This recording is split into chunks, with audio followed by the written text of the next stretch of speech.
The night is advanced and daylight is approaching.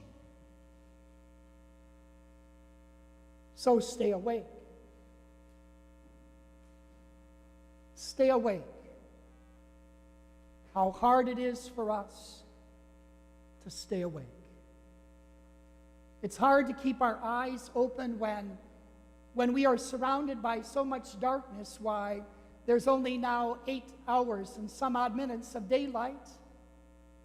The rest is darkness. It's hard to stay awake when there's so much darkness.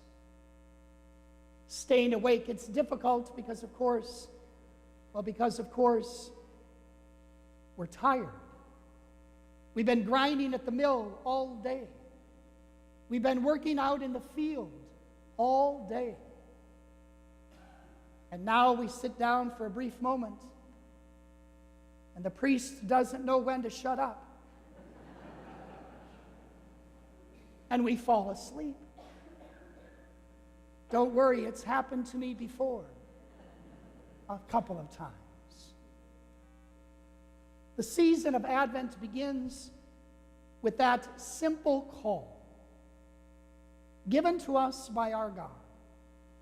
The very first thing we need to do in preparing for the coming of Christ at Christmas, the very first thing that you and I need to do is to stay awake.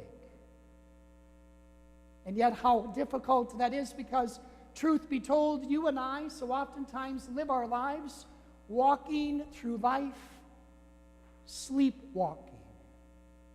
Because so much of life is routine, so much of life is mundane, so much of life is just life.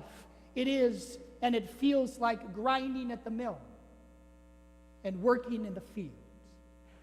One day passes to the next. We find ourselves sleepwalking through life. Yet the first Sunday of Advent invites us to stay awake. How shall we stay awake? There was once a young boy who decided one day that he wanted to meet God. And he knew that God must live a long ways away. So the young boy, in preparing to go and to meet God, decided that he should grab his backpack and he should take with him some nourishment for along the way. So he went into the kitchen pantry, and there he found a big bag of Lay's potato chips. And he put it in his backpack, and then he went into the refrigerator and he found 4 bottles of root beer. And he put all 4 bottles in his backpack and off he went. He got 6 blocks down the street when he came to his favorite park, the park that his parents would take him to as a small child. Keep in mind, he still was that small child, and so he stopped at the park because he noticed an elderly man sitting on the park bench. And so he decided, because that elderly man looked a little bit lonely, that he would stop and he would sit on the park bench next to him. Not a word was exchanged with the boy. Why? He had already been walking for 6 blocks. He was tired, and certainly he was thirsty. So he sat down and he opened his backpack and he took out a root beer and he opened it up and he started to drink. And as he looked at the old man, he discovered that perhaps this old man looked a bit hungry. So he grabbed his backpack again and he took out the bag of Lay's potato chips. You know, you can't just eat just one. So the young boy decided to offer the potato chips to the old man. The old man agreed and took some potato chips, and after the first couple of potato chips, there was this smile that came across the old man's face, a smile that the young boy delighted in. So the young boy thought, I need to see that smile again, and so this time he offered the old man a root beer. And the old man graciously accepted. And he took that first sip of root beer, and there it was again, that same amazing smile. And the two of them sat there on the park bench, eating Lay's potato chips and drinking root beer and not exchanging a single word. just sitting there together, smiling at one another.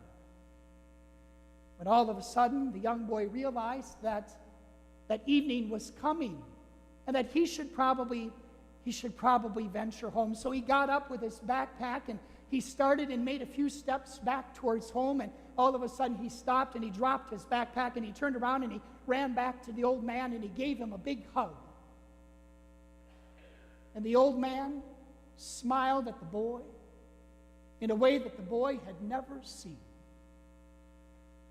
The young boy, after he let go of his embrace of the old man, he went back to his backpack and he went home, and he had no more than gotten home and entered into the house, and his mother noticed what joy was on this son's of hers face. And so she asked him, "Honey, what did you do today that makes you so happy?" And the young boy looked at his mother and he said, "I had lunch with God today." And before the mother could say a single word, the young boy said, "And you know something, Mom? I never knew God had such an incredible smile." Meanwhile, the old man too went home, and he entered the house, and his wife noticed the sheer joy on his face, and she looked at him and she said, "Honey, what did you two do today? Because you seem to be so much at peace." The old man looked at his wife and he said, "Honey, I think I had lunch with God today." And before she could even say a single word, he went on to say, "And you know something? I never knew God was so young." Stay awake. The day is approaching. The night is advanced. Take the deeds of darkness and throw them off. Clothe yourselves in an armor of light. My friends, the way in which you and I stay awake in the midst of the mundaneness of life itself is that you and I must allow those moments of God entering into our lives. We must allow them to enter there and to be there. And the only way that's going to happen is if you and I occasionally take the opportunity to sit down on a bench and to simply be in the presence of others. We don't have to say a single word.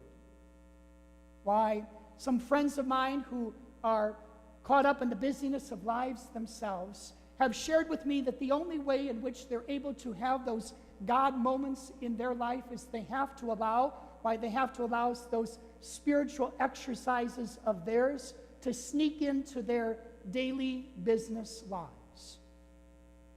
And they say the way they allow that to happen, one of them, a good friend of mine, is a nurse, and she said, "You know how I try to not get caught up in the mundaneness of treating and helping all of these patients in the hospital one after another," because she said it's so easy to simply focus in on the disease or the illness that they have, and I can forget, she says, that these are actual people.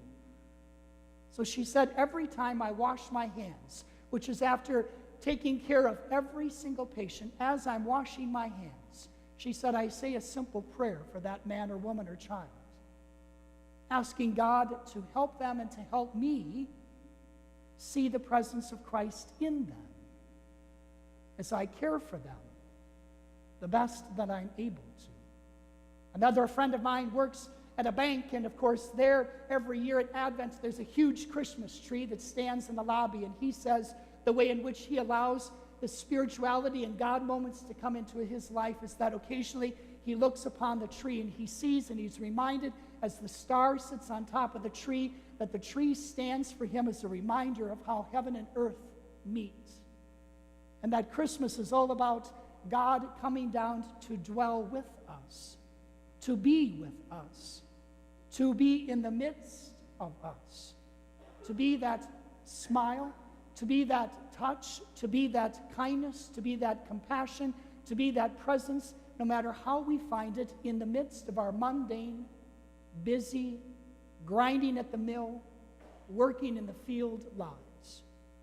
But so oftentimes, if we're not attentive, if we're not awake, why that smile goes unnoticed, And the kindness that is extended to us perhaps isn't appreciated as much as it should be. And yet, these days of Advent expectation and waiting invite you and I to discover the child within each and every one of us. Let us pack our backpack. Let us take with us whatever we need, whether it be potato chips, root beer, or whatever.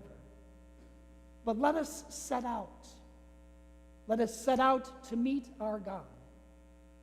And my friends, we don't have to go very far, because we will find him in our homes, and we will find him in our schools, and we will find Christ in our hospitals, and we will find him in our stores, and we will find him in our daily living, provided you and I are awake.